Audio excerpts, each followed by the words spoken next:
Are we? Yeah, don't know what happened to that video. The first one I was in 1944. So this is actually part two. I'm gonna finish this up pretty quick. That was a trip. It just ended it. But I think this piece deserves two parts, anyways. I'm gonna do some stuff here that a lot of people wouldn't do with if they were all into antiques, probably. But I'm into this thing looking really cool and doing it as fast as possible. And so I'm not following any rule book here. I just want the best before and after. So you guys will have to go to the video one to see the original look, because this thing does not even look anything like it did. I'm about done, actually. Let's see what we got here.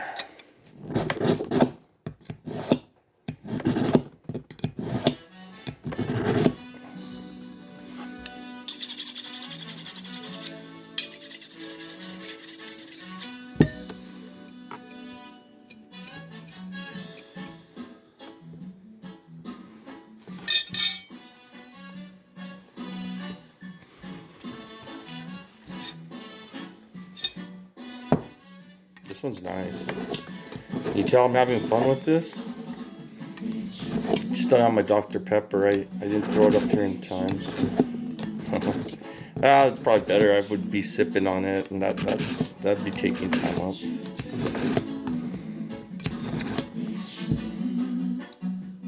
Oh, it's getting sharp.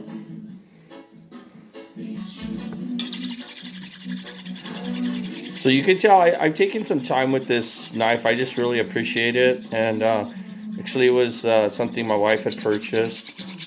And if it was my wife or my dad, they were like number one. They were, well, Jesus was number one, and they came in number two and number two junior over there.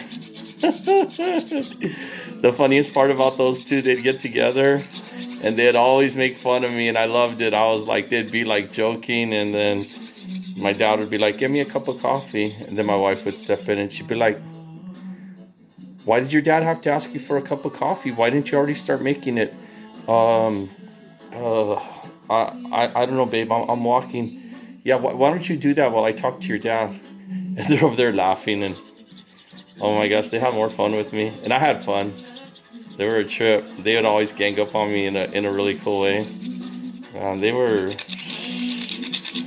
They had a good relationship. You know, my wife was closer to my dad, and this is a true fact. And everybody that knew her real father and knew my dad as her father-in-law was way closer to my dad and appreciated and asked about my dad more than she did her own father.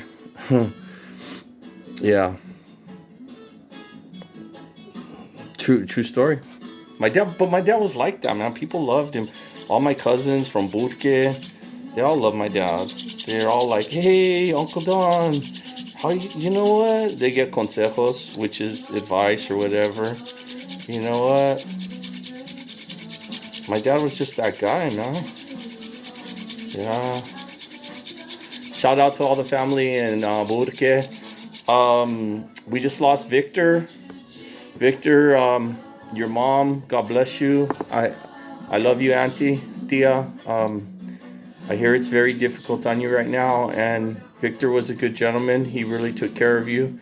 My dad loved him a lot. We all loved him. He would always tell my dad about diabetes and how to take care of it with the diet, and he always took good care of himself. So to the whole family out there, on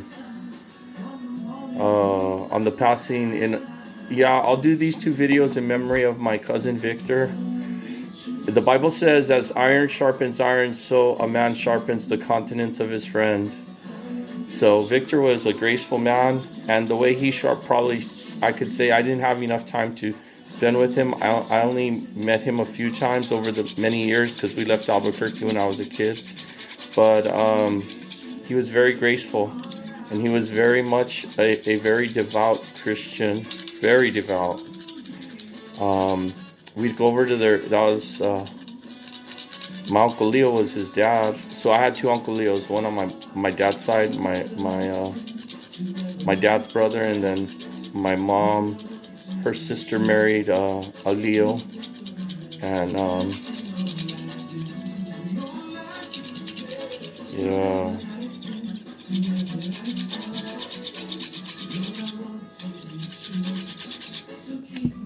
So Victor, now that you're with the Lord, this goes out to you. This is for your mom too, because I know she's having a hard time. So I'm gonna see if I can get her out this piece to send it to her.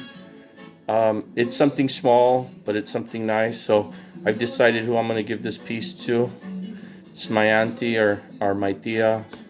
So I'm gonna try and be very careful with it now, because now I'm actually gonna give it to somebody that's really important in my life. So I'm gonna just try to be soft. I'm gonna end this in a moment.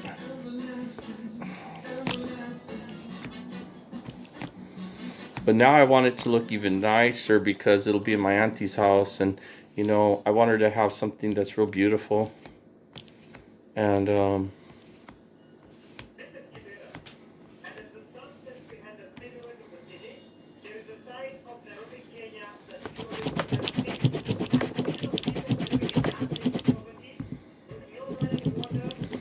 so I need to get in contact with my mom to get the right address. I got to find out what the proper shipment requirements are for a knife. I don't even know. I've never even shipped a knife. This is more of like an antique anyways. I guess I would wrap it in like a cloth. I'll probably do a cloth. I'll probably do bubble wrap.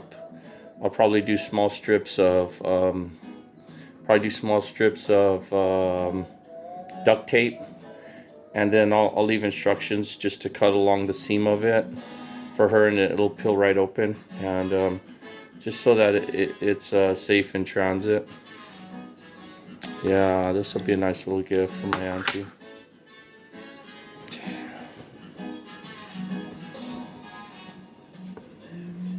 Okay, so a little bit more. This is going to end right now. I don't know if I'm running out of time, so I might have